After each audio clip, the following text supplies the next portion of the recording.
श्रीलक्ष्मीनारायणस्तोत्रम्। ध्यानं चक्रं विद्यावरघटगदा दर्पणं पद्मयुग्मं दोभिर्बिभ्रत्सुरुचिरतनुं मेघविधुन्निभाभं गाढोत्कण्ठं विवसमनीशं पुण्डरीकाक्षलक्ष्म्योरेकीभूतं वपुर्वतु वः पीतकौसेयकान्तं शङ्खचक्रगदा पद्मकुम्भा दर्शाब्ज पुस्तकं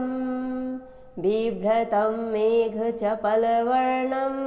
लक्ष्मीहरिं भजे विद्युत्प्रभा श्रीलष्टघनोपमानौ शुद्धाशये बिम्बितसुप्रकाशौ चित्ते चिदाभौ कलयामि लक्ष्मी नारायणो सत्त्वगुणप्रधानौ लोकोद्भवस्थे मलयेश्वराभ्यां शोकोरुदीनिस्थितिनाशकाभ्यां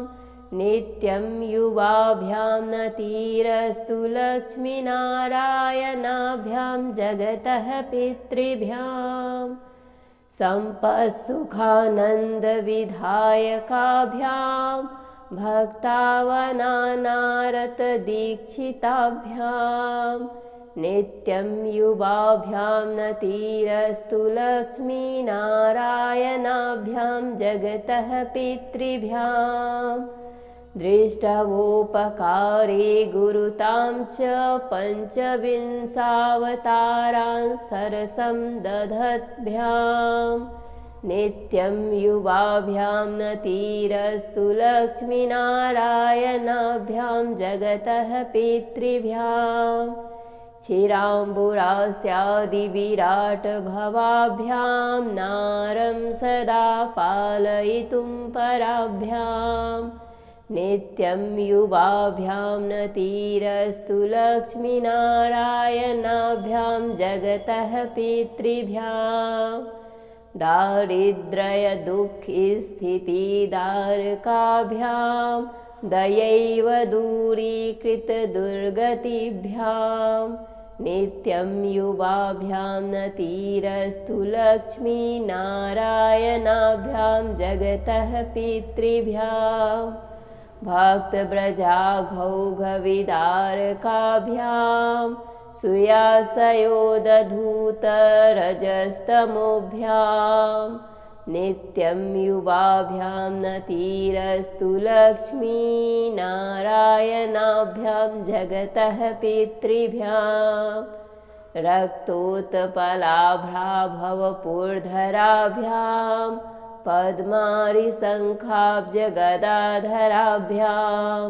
नित्यं युवाभ्यां नतिरस्तु लक्ष्मीनारायणाभ्यां जगतः पितृभ्याम् अङ्घ्रिद्वयाभ्यचर्ककल्पकाभ्यां मोक्षप्रदप्राक्तनदम्पतिभ्यां नित्यं युवाभ्यां नतिरस्तु लक्ष्मीनारायणाभ्यां जगतः पितृभ्याम् इदं तु यः पठेत् स्तोत्रं लक्ष्मीनारायणाष्टकम् एहि कामोऽस्मिकसुखं भोक्त्वा स लभतेऽमृतम्। ध्यानं चक्रं विद्यावरघटगदा दर्पणं पद्मयुग्मं दोभिर्बिभ्रत्सुरुचिरतनुं मेघविधुन्निभाभं गाढोत्कण्ठं विवसमनीशं पुण्डरीकाक्षलक्ष्म्योरेकीभूतं वपुर्वतु वः पीतकौसेयकान्तं शङ्खचक्रगदा पद्मकुम्भा दर्शाब्ज पुस्तकं बिभ्रतं मेघचपलवर्णं लक्ष्मीहरिं भजे विद्युत्प्रभा श्रीलष्टघनोपमानौ शुद्धाशये बिम्बितसुप्रकाशौ चित्ते चिदाभौ कलयामि लक्ष्मी नारायणो सत्त्वगुणप्रधानौ लोकोद्भवस्थे मलयेश्वराभ्यां शोकोरुदीनिस्थितिनाशकाभ्यां नित्यं युवाभ्यां नतिरस्तु लक्ष्मीनारायणाभ्यां जगतः पितृभ्यां सम्पत्सुखानन्दविधायकाभ्यां भक्तावनानारतदीक्षिताभ्यां नित्यं युवाभ्यां नतिरस्तु लक्ष्मीनारायणाभ्यां जगतः पितृभ्यां दृष्टवोपकारे गुरुतां च पञ्चविंशावतारान्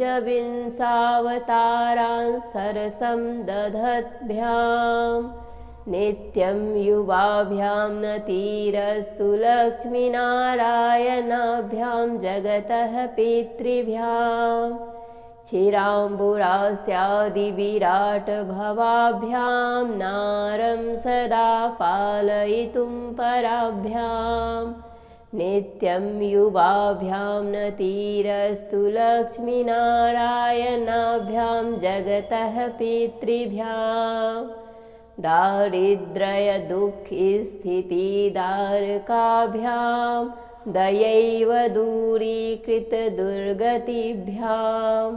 नित्यं युवाभ्यां नतिरस्तु लक्ष्मीनारायणाभ्यां जगतः पितृभ्यां भक्तव्रजाघौघविदारकाभ्यां सुयासयोदधूतरजस्तमोभ्यां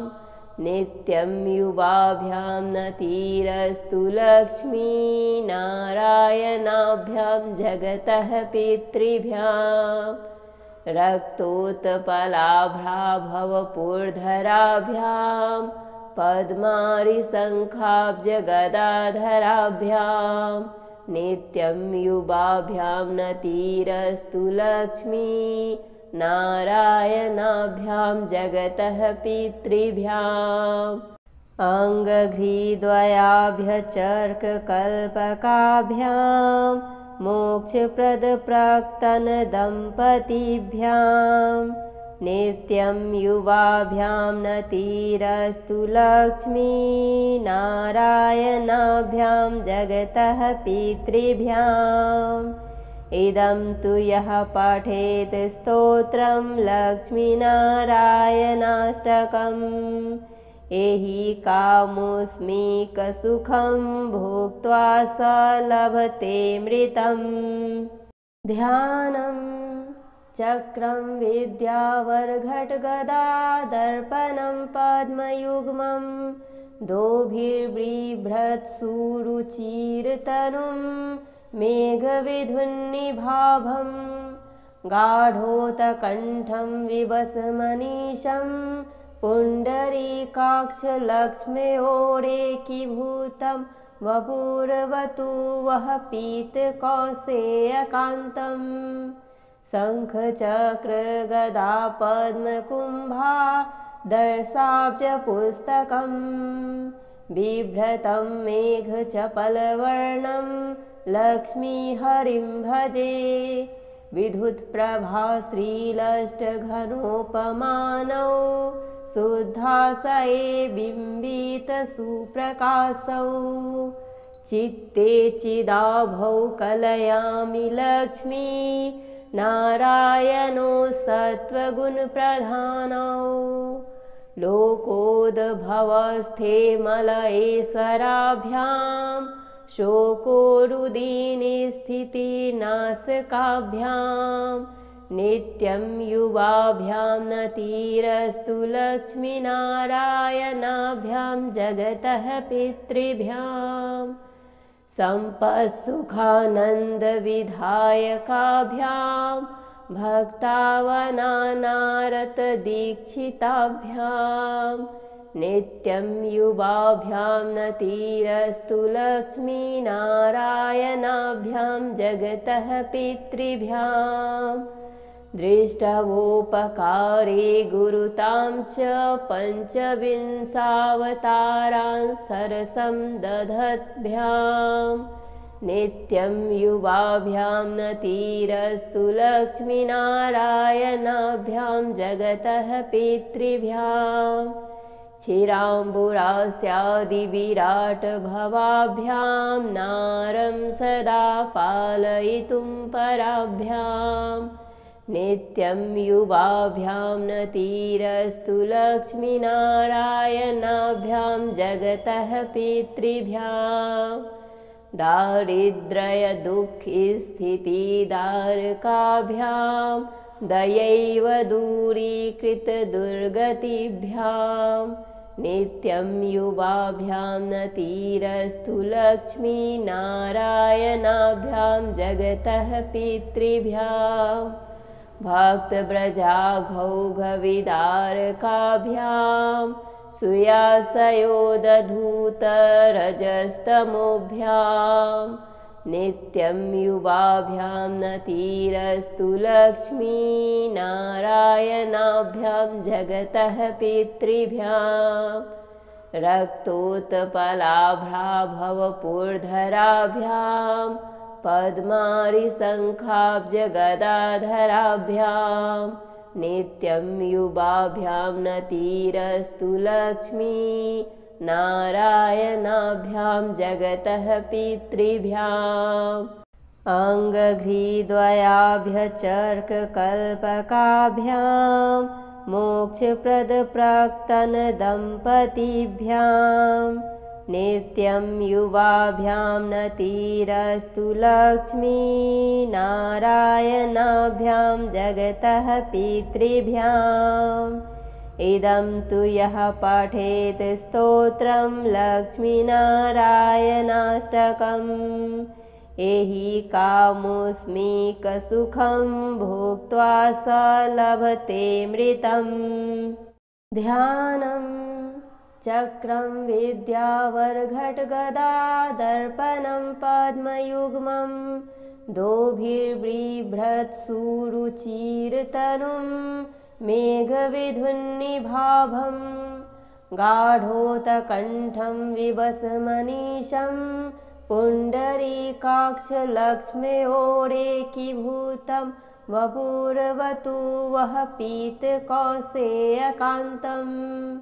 शङ्खचक्रगदापद्मकुम्भा दर्शाब्जपुस्तकं बिभ्रतं मेघचपलवर्णं लक्ष्मीहरिं भजे विद्युत्प्रभा श्रीलष्टघनोपमानौ शुद्धाशये बिम्बितसुप्रकाशौ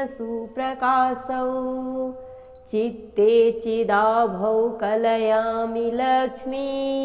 नारायणो सत्त्वगुणप्रधानौ लोकोद्भवस्थे मलयेश्वराभ्यां शोकोरुदीनिस्थितिनाशकाभ्यां नित्यं युवाभ्यां नतिरस्तु लक्ष्मीनारायणाभ्यां जगतः पितृभ्यां सम्पत्सुखानन्दविधायकाभ्यां भक्तावनानारतदीक्षिताभ्यां नित्यं युवाभ्यां नतिरस्तु लक्ष्मीनारायणाभ्यां जगतः पितृभ्यां दृष्टवोपकारे गुरुतां च पञ्चविंशावतारान् सरसं दधद्भ्यां नित्यं युवाभ्यां नतिरस्तु लक्ष्मीनारायणाभ्यां जगतः पितृभ्यां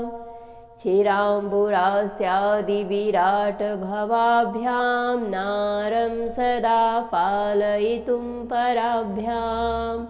नित्यं युवाभ्यां नतिरस्तु लक्ष्मीनारायणाभ्यां जगतः पितृभ्यां दारिद्र्यदुःखस्थितिदारकाभ्यां दयैव दूरीकृतदुर्गतिभ्यां नित्यं युवाभ्यां नतिरस्तु लक्ष्मीनारायणाभ्यां जगतः पितृभ्यां भक्तव्रजाघौघविदारकाभ्यां सुयासयोदधूतरजस्तमोभ्यां नित्यं युवाभ्यां नतिरस्तु लक्ष्मीनारायणाभ्यां जगतः पितृभ्यां रक्तोत्पलाभ्राभवपूर्धराभ्यां पद्मारिशङ्खाब्जगदाधराभ्यां नित्यं युवाभ्यां नतिरस्तु लक्ष्मीनारायणाभ्यां जगतः पितृभ्याम् अङ्घ्रिद्वयाभ्यचर्ककल्पकाभ्यां मोक्षप्रदप्राक्तनदम्पतिभ्यां नित्यं युवाभ्यां नतिरस्तु लक्ष्मीनारायणाभ्यां जगतः पितृभ्याम् इदं तु यः पठेत् स्तोत्रं लक्ष्मीनारायणाष्टकम् एहि कामोऽस्मिकसुखं भुक्त्वा स लभतेऽमृतम् ध्यानं चक्रं विद्यावरघटगदादर्पणं पद्मयुग्मं दोभिर्बिभ्रत्सुरुचिरतनुं मेघविधुन्निभाभं गाढोत्कण्ठं विवसमनीशं पुण्डरीकाक्षलक्ष्म्योरेकीभूतं वपुर्वतु वः पीतकौसेयकान्तं शङ्खचक्रगदापद्मकुम्भा दर्शाब्जपुस्तकं बिभ्रतं मेघचपलवर्णं लक्ष्मीहरिं भजे विद्युत्प्रभा श्रीलष्टघनोपमानौ शुद्धाशये बिम्बितसुप्रकाशौ चित्ते चिदाभौ कलयामि लक्ष्मी नारायणो सत्त्वगुणप्रधानौ लोकोद्भवस्थे मलयेश्वराभ्यां शोकोरुदीनिस्थितिनाशकाभ्यां नित्यं युवाभ्यां नतिरस्तु लक्ष्मीनारायणाभ्यां जगतः पितृभ्यां सम्पत्सुखानन्दविधायकाभ्यां भक्तावनानारतदीक्षिताभ्यां नित्यं युवाभ्यां नतिरस्तु लक्ष्मीनारायणाभ्यां जगतः पितृभ्यां दृष्टवोपकारे गुरुतां च पञ्चविंशावतारान् सरसं दधद्भ्यां नित्यं युवाभ्यां नतिरस्तु लक्ष्मीनारायणाभ्यां जगतः पितृभ्यां क्षीराम्बुरास्यादिविराटभवाभ्यां नारं सदा पालयितुं पराभ्यां नित्यं युवाभ्यां नतिरस्तु लक्ष्मीनारायणाभ्यां जगतः पितृभ्यां दारिद्र्यदुःखस्थितिदारकाभ्यां दयैव दूरीकृतदुर्गतिभ्यां नित्यं युवाभ्यां नतिरस्तु लक्ष्मीनारायणाभ्यां जगतः पितृभ्यां भक्तव्रजाघौघविदारकाभ्यां सुयासयोदधूतरजस्तमोभ्यां नित्यं युवाभ्यां नतिरस्तु लक्ष्मीनारायणाभ्यां जगतः पितृभ्यां रक्तोत्पलाभ्राभवपूर्धराभ्यां पद्मारिशङ्खाब्जगदाधराभ्यां नित्यं युवाभ्यां नतिरस्तु लक्ष्मी नारायणाभ्यां जगतः पितृभ्याम् अङ्घ्रिद्वयाभ्यचर्ककल्पकाभ्यां मोक्षप्रदप्राक्तनदम्पतिभ्यां नित्यं युवाभ्यां नतिरस्तु लक्ष्मी नारायणाभ्यां जगतः पितृभ्याम् इदं तु यः पठेत् स्तोत्रं लक्ष्मीनारायणाष्टकम् एहि कामोऽस्मिकसुखं भुक्त्वा स लभतेऽमृतम् ध्यानं चक्रं विद्यावरघटगदादर्पणं पद्मयुग्मं दोभिर्बिभ्रत्सुरुचिरतनुं मेघविधुन्निभाभं गाढोत्कण्ठं विवसमनीशं पुण्डरीकाक्षलक्ष्म्योरेकीभूतं वपुर्वतु वः पीतकौसेयकान्तं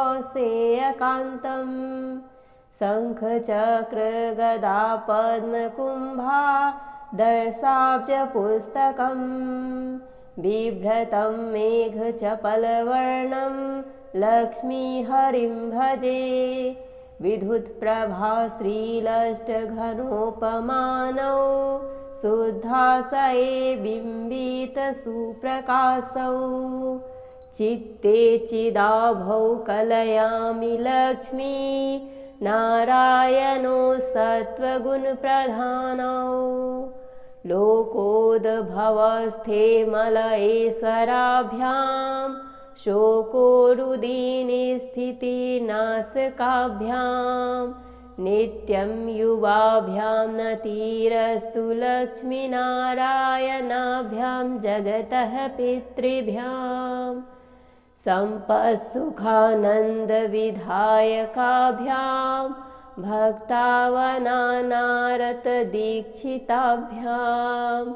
नित्यं युवाभ्यां नतिरस्तु लक्ष्मीनारायणाभ्यां जगतः पितृभ्याम् दृष्टवोपकारे गुरुतां च पञ्चविंशावतारान् सरसं दधद्भ्यां नित्यं युवाभ्यां नतिरस्तु लक्ष्मीनारायणाभ्यां जगतः पितृभ्याम् क्षीराम्बुरास्यादिविराटभवाभ्यां नारं सदा पालयितुं पराभ्यां नित्यं युवाभ्यां नतिरस्तु लक्ष्मीनारायणाभ्यां जगतः पितृभ्याम् दारिद्र्यदुःखस्थितिदारकाभ्यां दयैव दूरीकृतदुर्गतिभ्यां नित्यं युवाभ्यां नतिरस्तु लक्ष्मीनारायणाभ्यां जगतः पितृभ्याम् भक्तव्रजाघौघविदारकाभ्यां सुयासयोदधूतरजस्तमोभ्यां नित्यं युवाभ्यां नतिरस्तु लक्ष्मीनारायणाभ्यां जगतः पितृभ्याम् रक्तोत्पलाभ्राभवपूर्धराभ्यां पद्मारिशङ्खाब्जगदाधराभ्यां नित्यं युवाभ्यां नतिरस्तु लक्ष्मीनारायणाभ्यां जगतः पितृभ्याम् अङ्घ्रिद्वयाभ्यचर्ककल्पकाभ्यां मोक्षप्रदप्राक्तनदम्पतिभ्यां नित्यं युवाभ्यां नतिरस्तु लक्ष्मीनारायणाभ्यां जगतः पितृभ्याम् इदं तु यः पठेत् स्तोत्रं लक्ष्मीनारायणाष्टकम् एहि कामोऽस्मिकसुखं भुक्त्वा स लभतेऽमृतम् ध्यानं चक्रं विद्यावरघटगदा दर्पणं पद्मयुग्मं दोभिर्बिभ्रत्सुरुचिरतनुं मेघविधुन्निभाभं गाढोत्कण्ठं विवसमनीशं पुण्डरीकाक्षलक्ष्म्योरेकीभूतं वपुर्वतु वः पीतकौसेयकान्तं शङ्खचक्रगदा पद्मकुम्भा दर्शाब्जपुस्तकं बिभ्रतं मेघचपलवर्णं लक्ष्मीहरिं भजे विद्युत्प्रभा श्रीलष्टघनोपमानौ शुद्धाशये बिम्बितसुप्रकाशौ चित्ते चिदाभौ कलयामि लक्ष्मी नारायणो सत्त्वगुणप्रधानौ लोकोद्भवस्थे मलयेश्वराभ्यां शोकोरुदीने स्थितिनाशकाभ्यां नित्यं युवाभ्यां नतिरस्तु लक्ष्मीनारायणाभ्यां जगतः पितृभ्यां सम्पत्सुखानन्दविधायकाभ्यां भक्तावनानारतदीक्षिताभ्यां नित्यं युवाभ्यां नतिरस्तु लक्ष्मीनारायणाभ्यां जगतः पितृभ्यां दृष्टवोपकारे गुरुतां च पञ्चविंशावतारान् सरसं दधद्भ्यां नित्यं युवाभ्यां नतिरस्तु लक्ष्मीनारायणाभ्यां जगतः पितृभ्यां क्षीराम्बुरास्यादिविराटभवाभ्यां नारं सदा पालयितुं पराभ्यां नित्यं युवाभ्यां नतिरस्तु लक्ष्मीनारायणाभ्यां जगतः पितृभ्यां दारिद्र्यदुःखस्थितिदारकाभ्यां दयैव दूरीकृतदुर्गतिभ्यां नित्यं युवाभ्यां नतिरस्तु लक्ष्मीनारायणाभ्यां जगतः पितृभ्यां भक्तव्रजाघौघविदारकाभ्यां सुयासयोदधूतरजस्तमोभ्यां नित्यं युवाभ्यां नतिरस्तु लक्ष्मीनारायणाभ्यां जगतः पितृभ्यां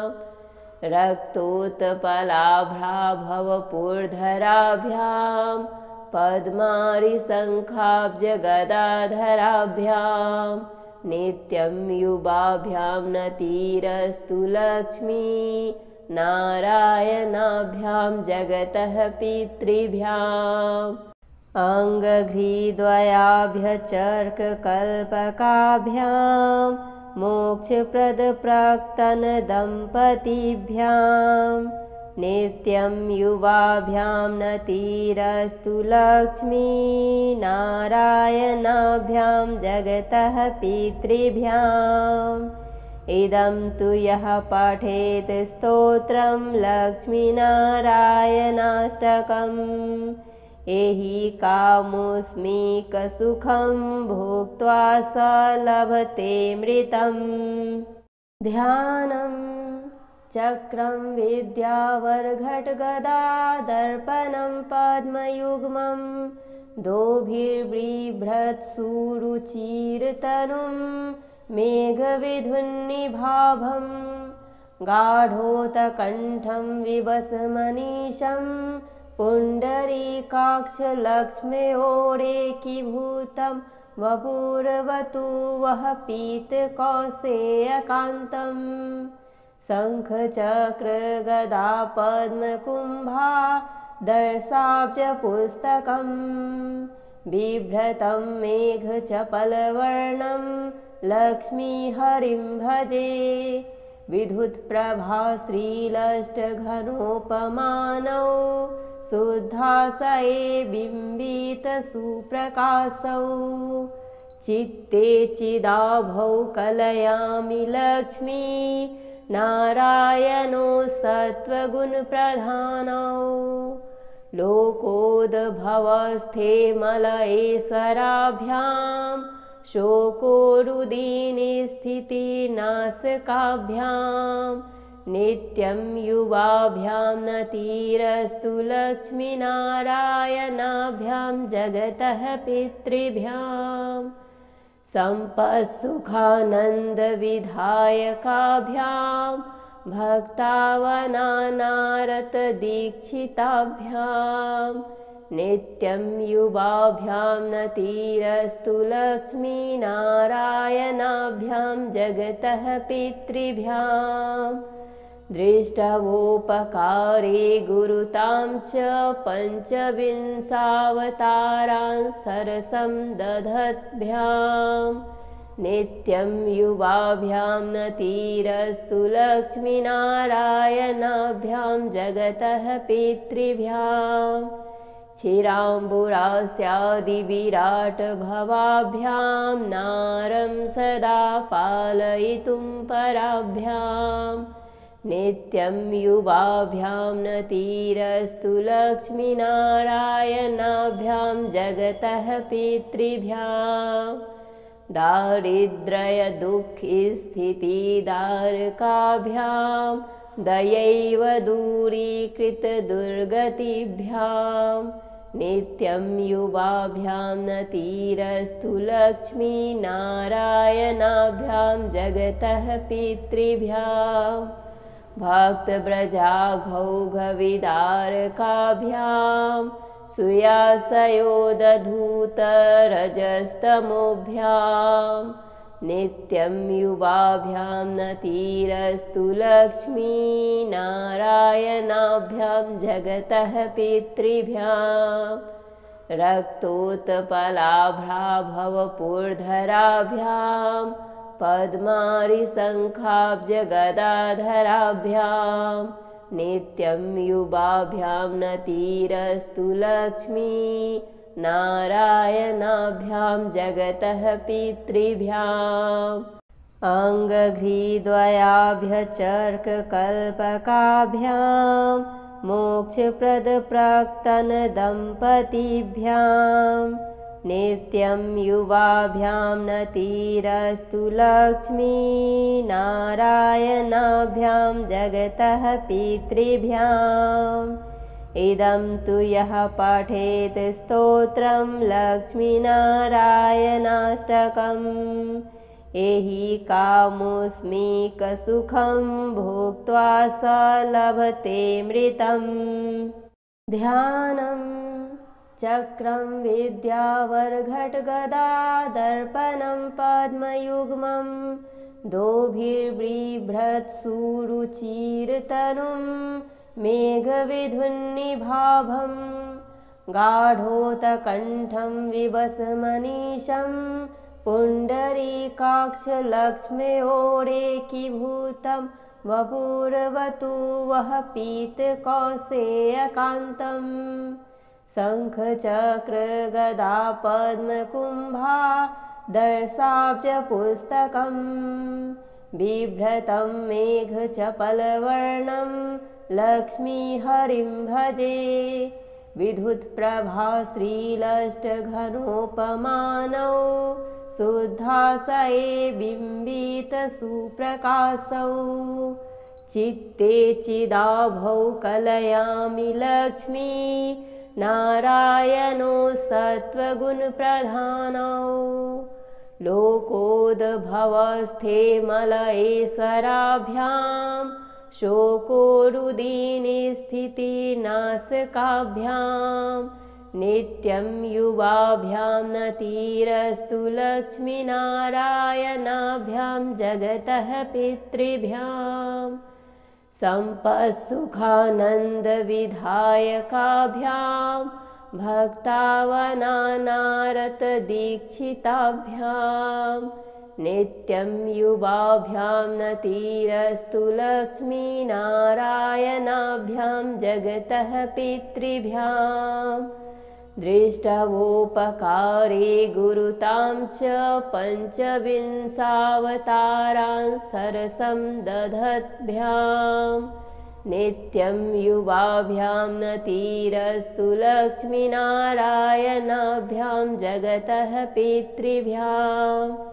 क्षीराम्बुरास्यादिविराटभवाभ्यां नारं सदा पालयितुं पराभ्यां नित्यं युवाभ्यां नतीरस्तु लक्ष्मीनारायणाभ्यां जगतः पितृभ्याम् दारिद्र्यदुःखस्थितिदारकाभ्यां दयैव दूरीकृतदुर्गतिभ्यां नित्यं युवाभ्यां नतीरस्तु लक्ष्मीनारायणाभ्यां जगतः पितृभ्याम् भक्तव्रजाघौघविदारकाभ्यां सुयासयोदधूतरजस्तमोभ्यां नित्यं युवाभ्यां नतीरस्तु लक्ष्मीनारायणाभ्यां जगतः पितृभ्याम् रक्तोत्पलाभ्राभवपूर्धराभ्यां पद्मारिशङ्खाब्जगदाधराभ्यां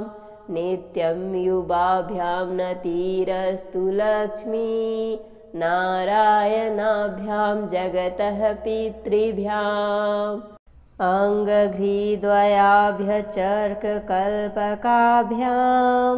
मोक्षप्रदप्राक्तनदम्पतिभ्यां नित्यं युवाभ्यां नतीरस्तु लक्ष्मीनारायणाभ्यां जगतः पितृभ्याम्